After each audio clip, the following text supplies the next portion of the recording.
This is SOUQ Business Landscape. A brief little change. Olumide Shokoya had to leave, and we have John Oloruntobi who is joining us. John Oloruntobi is a lawyer. Welcome to the program. Good morning, Priya. Yes. Nice to be here. Great. Refined oil products accounted for 68.8% of the United Kingdom's total goods exports to Nigeria in the 4 quarters ending June 2025, surging to 1.5 billion pounds, according to analysis coming from the Punch newspaper, citing official UK data.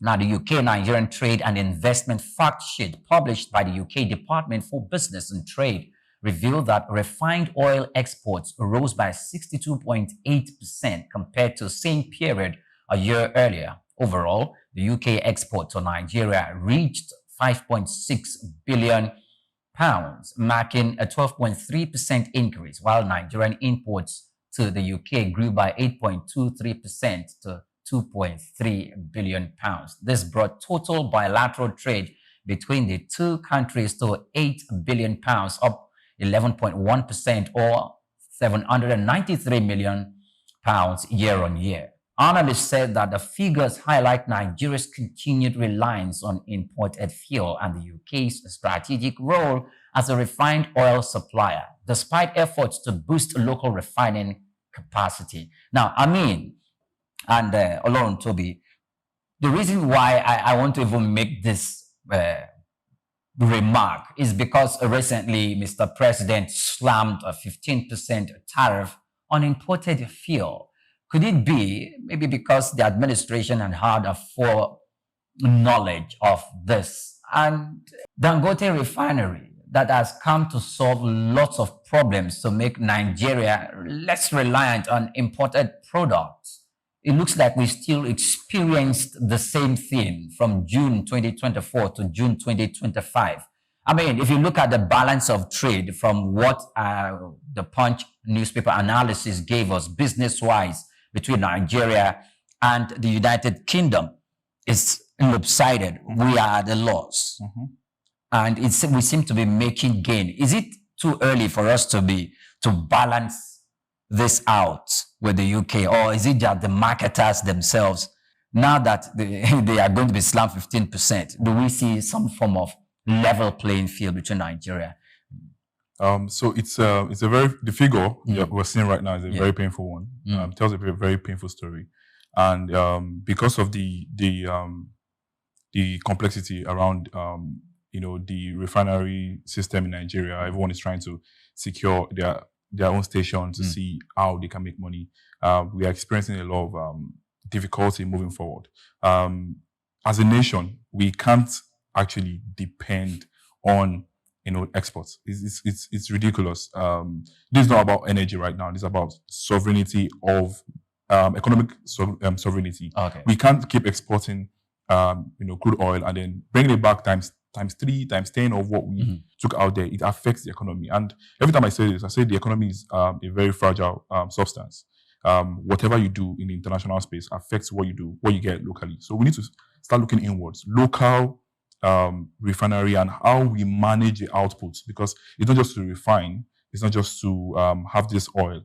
It's about the structures, what we put around, how we sell these products, on the international scale.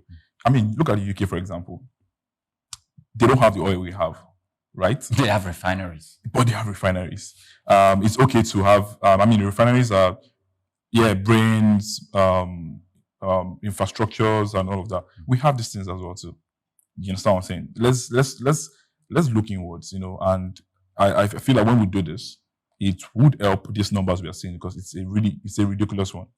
It's a ridiculous one. Knowing fully well we are sitting on this resource ourselves. Great. So we need to look inwards. I know you are beginning to put some thoughts together, like, okay, 15%, technology, infrastructure, capacity, Dangote, marketers in Nigeria, and I know you're coming up with something. So what's that thing you've been cooking? I just quickly researched the oil production capacity of the UK. And I found out that they produce 500,000 barrels per day. Nigeria right now, we produce about 1.6 million barrels per day. That means we produce 3 times what they produce. And we have projected the Mr. President's mandate is to produce 2.1 million barrels per day. And, so which means we have the capacity to even produce 4 times what they are doing. So the problem, and we are strategically positioned in Africa, and we have a domestic refinery now that can produce more than what we consume daily in refined products. Dangote refinery can now produce 70 million liters per day. Nigeria's current daily consumption of oil is 50 million liters per day.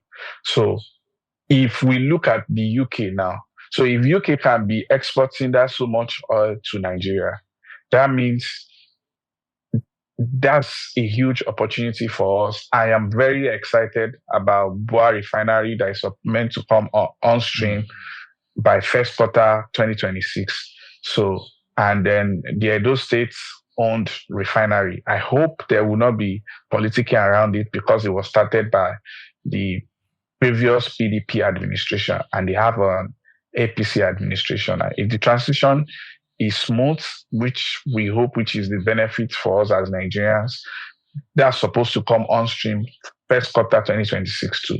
So, and Tinubu, the present administration, is slamming 15% tariff on imported finished petroleum products.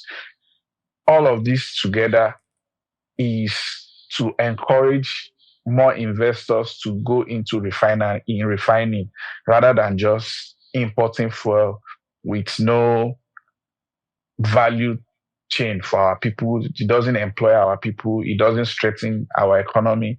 It's not favorable to our currency. So we as a people, we should be thinking together as a collective for the growth of this country, for the revenue of this country, for the economic viability and strength of this country and our people. So if we have more refineries, we should look beyond just satisfying our local needs. We should now look into exporting to the countries of the world. The UK, for example, they make, like I said, they don't make as much oil as we do the crude oil, but they have refineries. They have to even import crude oil to refine to send to destinations like Nigeria. So it's a shame on us, and we have so many oil fields that is even untapped. There is oil field in Ondo State, there is in Lagos State, there is in so many places that we need investments. So if we bring all of these things together, we might even be producing up to 3-4 million barrels per day. So we need more investment in the private sector, and we need to encourage the government to continue the reform they've been doing in that sector, to continue to encourage investors to come and invest in that sector.